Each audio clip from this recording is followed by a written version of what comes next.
Hello viewers, welcome again to my tutorial. In this tutorial, we shall look at how you can extract domain names from a list of email addresses. So let's look at our sample input. We have a list of email addresses and the expected output should be a list of domain names which correspond to the email addresses that have been given in the list.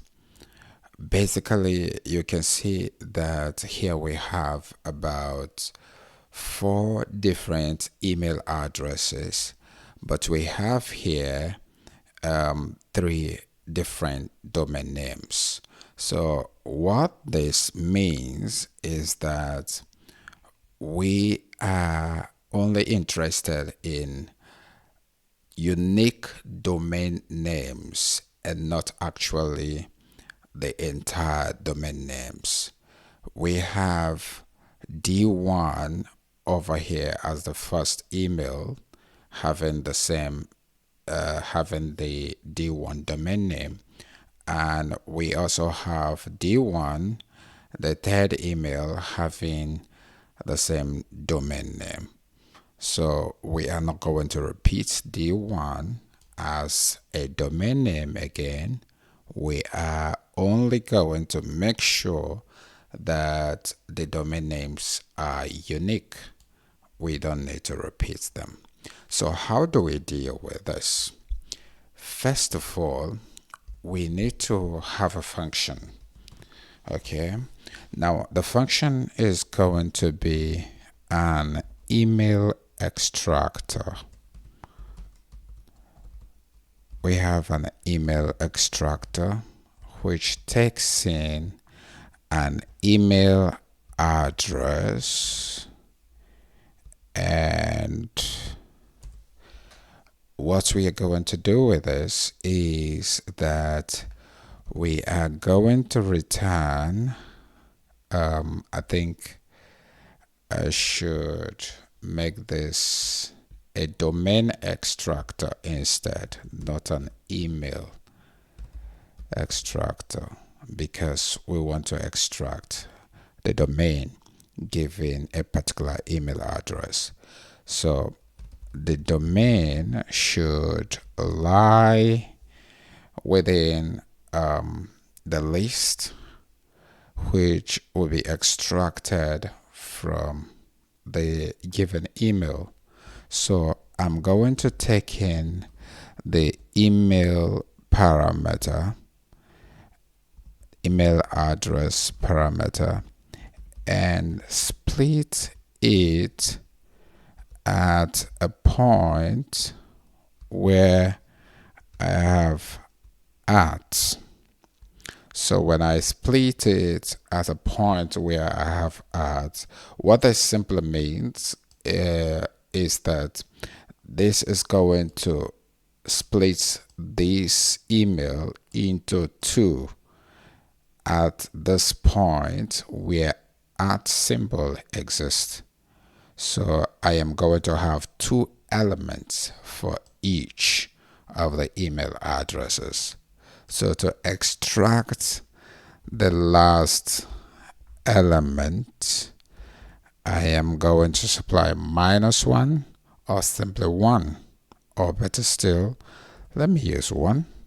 Okay, so since we already know that strictly we have only 2 elements in the list, so I'll quickly return the domain, and here let's take a look at what the domain extractor would give us. Right, okay, I'll quickly copy this email address and paste it right here, and maybe assign domain output,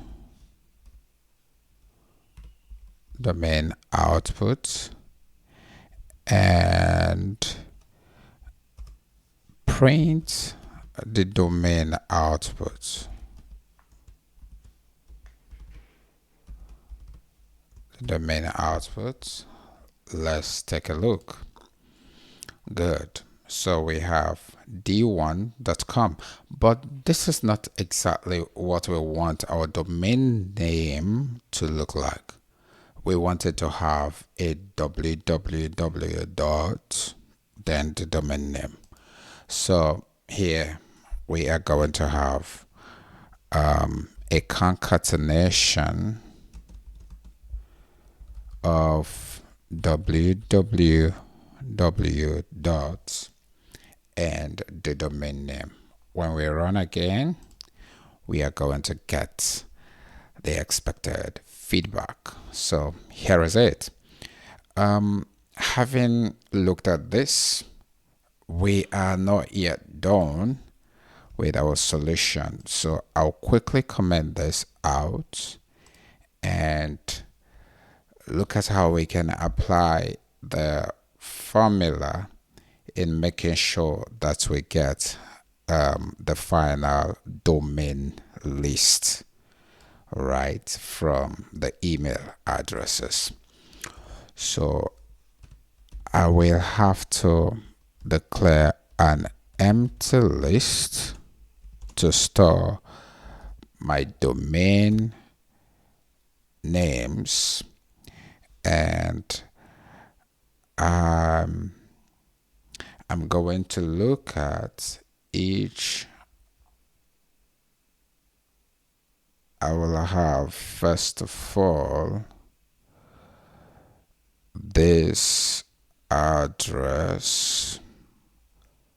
Okay, I think what we have to do is to simply have another function. So I'll define a function which is going to be domain list function. Domain list function which will take an email list, and here within it I'm going to have a domain list, an empty domain list, and the idea here is to actually loop through the email list to extract the domain names. So for email in email list, we are going to get the domain. The domain is going to be extracted from the given email address. So sorry, I'm going to change this a bit so the name will make sense. It doesn't really matter, but it does matter as someone who is aspiring to be a good programmer. So when you have meaningful identifiers, it actually makes sense for any other programmer looking through your code to understand. So we are trying to make sure that we're using domain appropriate identifiers, so to speak. All right, at this point I have extracted my domain and it is stored in the domain identifier. Now here I want to make sure that the domain does not already exist in the list. The essence of this is that I don't want to repeat any domain name. So if a domain name already exists, we are going to skip it. If it doesn't, then we are going to add it to the list. So if domain not in domain list, then add domain to the list. And finally, return domain list. So let's see if our code actually runs perfectly well. My emails, I'm going to grab this.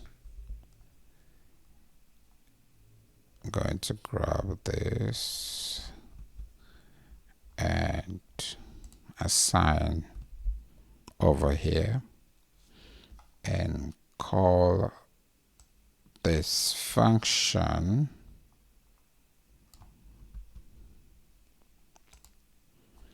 right here.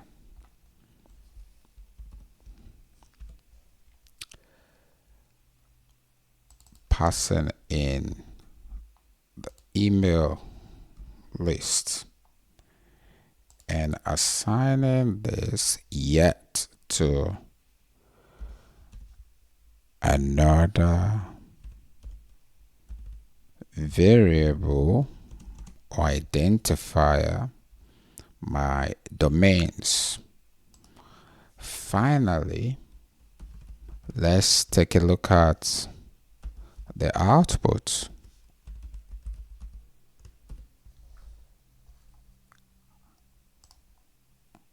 Oh, we have a problem here. My domain instead of my domains. Right. We need to be more careful next time. All right. Here we are done. And we have exactly what we wanted. Thank you for watching and make sure you subscribe. See you next time.